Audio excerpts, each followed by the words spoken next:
Regional. Ipursige ti pamilya ti tricycle driver abinagkong tipada na a tricycle driver 𝗣𝗑𝗓 de los Reyes Street, Vigan City ang maituloy ti kaso.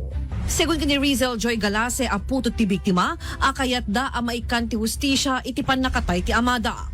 Kinontra ti putot ti biktima, di gidi na ibaga ti sospek nga ibulbuli iso na ti amada, ako na enda anasaya at daytoy a tao.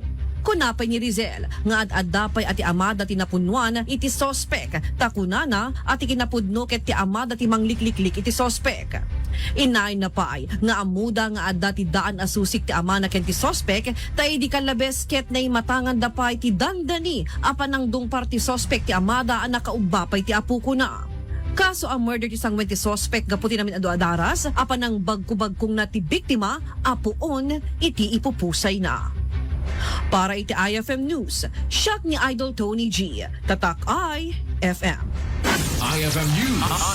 IFM News.